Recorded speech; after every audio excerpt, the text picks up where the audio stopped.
Salut tout le monde, c'est Dave des Ateliers de musique du B. Donc, je fais une vidéo qui fait la suite sur comment améliorer sa sonorité à la guitare, comment améliorer son tone. Ben, j'avais parlé essentiellement du pic, puis où est-ce qu'on joue, ça influence le son, la façon qu'on le joue, ça influence le son, etc. avec les doigts, avec le pouce. Mais j'ai oublié de parler de la grosseur des pics. Donc ici, j'ai un 88 Dunlop, super classique, ça se trouve partout dans le monde, évidemment. Puis je vais juste faire un bon vieux si bémol mineur, 7, attention. Avec du son, ça va aider.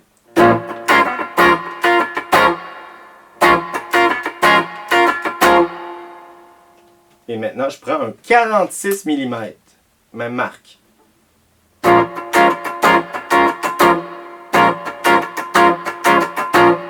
« 88.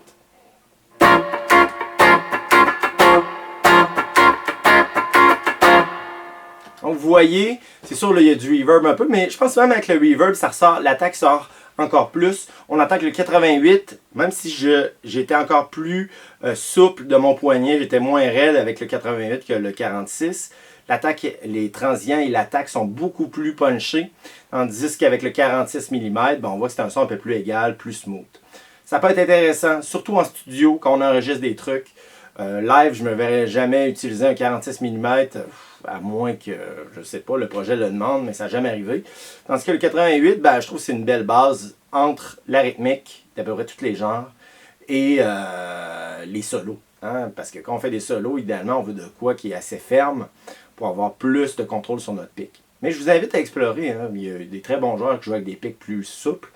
Puis inversement, des super durs, des pics très durs d'1 mm et plus, puis que certains vont avoir une sonorité super feutrée. Bon. C'était ça pour les pics. On va parler maintenant des pick-up, principalement le pick-up du bridge. Donc je vais reprendre mon 88. Donc, pick-up du bridge. Hein, on peut imiter plein de sonorités. Évidemment, c'est une strat. Donc, hein, sonorité typique. Là, je vais essayer de piquer pas mal au centre pour vous donner une idée basique. Mais si je m'en vais ici, hein, presque télé.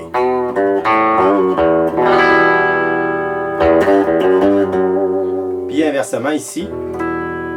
Donc, vous voyez, ça influence énormément où est-ce qu'on pique. Mais, vous voyez ici, une technique que j'aime utiliser à quelques occasions, puis je vais vous laisser explorer ça de votre côté. C'est une technique des vieux guitaristes, c'est-à-dire pour la rythmique, je baisse un petit peu mon volume. Donc, je me garde théoriquement un boost de volume à partir du volume. Et même, et je vais tasser ma barre de vibrato, un peu moins de tone. C'est-à-dire que sur l'ampli, je vais mettre peut-être un peu plus de high, mais là, attention, donc j'ai comme setupé, j'ai ajusté mon son avec, dans le fond, un peu moins de haute, puisque ça, c'est un bouton de tone, de tonalité, c'est un potentiomètre qui coupe les hautes. Donc, je l'enlève un peu, et ainsi aussi du volume, j'ai baissé un petit peu mon volume, donc j'ai un son quand même qui est assez fort. Puis, ça fait que juste assez pour avoir un tone, puis quand je veux tomber en mode solo, je booste les deux.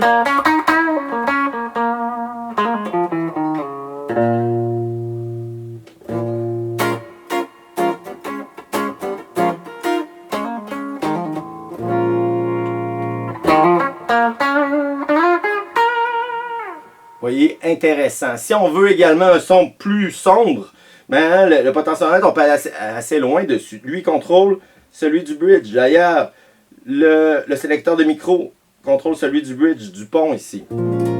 Hein? C'est assez feutré. Est-ce qu'on pourrait faire du jazz avec ça?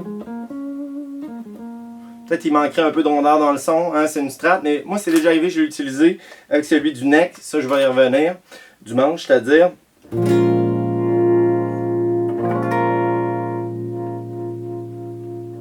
Vous voyez, même il y en a qui s'en servaient un peu comme des passages de wah-wah sans avoir la wah-wah, parce que dans le fond, essentiellement, c'est ça, hein, c'est un filtre.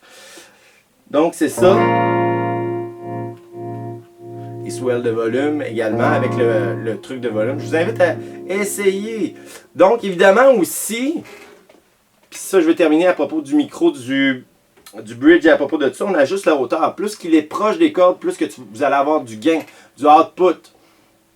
Évidemment, il y en a, si on regarde sur ma Strat, hein, il a été modifié. C'est un Hot Rail de Seymour Duncan. Peu importe, là, je ne veux pas rentrer dans les trucs de pick-up, des modifications de guitare, mais celui-là, ce que je voulais, c'est un simulateur de humbucker, mais qui fit dans un single coil. Puis je trouvais que c'était le meilleur, qui sonne bien. Ça fait des années que je l'ai, ça fonctionne super bien. Puis ça coupe le bruit de fond, hein, parce qu'on sait qu'un single coil, c'est bruyant avec de la distorsion. Puis bon, ben à ce moment-là, ben, je voulais jouer avec beaucoup de gain dans ma guitare, donc je voulais couper le bruit de fond, ça va de soi. Puis c'est ça, puis avec plus d'output. Donc, dépendant de la hauteur, on va aller chercher, puis on peut varier la hauteur de chaque côté, on va aller chercher plus d'output. On peut équilibrer vraiment son son comme ça, ainsi de suite pour les pick-up. Ça, c'est de quoi que beaucoup de monde font pas. Il n'y a juste pas, il se fie au luthier, il se fie je sais pas, il se fie à ce que la guitare elle est quand ils l'achètent, puis ils se disent, ben, on ne touchera pas à ça. Pourtant, c'est super simple, c'est 2 vis ici, pour la plupart des modèles de guitare. Donc, explorez ça. Hein? C'est sûr que si tu vois qu'il y a un micro qui est vraiment débalancé, ben, c'est peut-être l'idéal d'essayer de les balancer au niveau du volume. Après ça, ben c'est ça, hein, le deuxième potentiomètre va travailler d'autres choses qu'on va voir la prochaine fois, mais essentiellement, ce potentiomètre-là de tonalité influence celui du bridge. Explorez, vous voyez, hein, en jouant juste avec ces éléments-là, vous allez chercher beaucoup de sonorités qui sont complètement différentes. Là, je suis juste sur un sélecteur de micro, tu sais, c'est évident si je change. Je m'en vais sur le bridge. Beaucoup plus nasillard, plus punché dans les mids. Là, je parle des Q. Hein? Donc, là, je regarde sur le clean. Évidemment, on pourrait parler aussi, je pourrais faire des vidéos seulement sur la distorsion, mais explorer de votre côté. Ça vaut la peine de connaître son instrument de fond en comble pour voir ce qu'on peut faire. Puis au bout du compte, on n'a pas besoin de 20 guitares pour être satisfait qu'on connaît les paramètres de notre instrument. Sur ce, pouce bleu, la cloche à toutes les vidéos. On s'abonne évidemment. Vous allez voir les ateliers de musique du B, vous cliquez j'aime. Puis on se dit à la prochaine. Bye!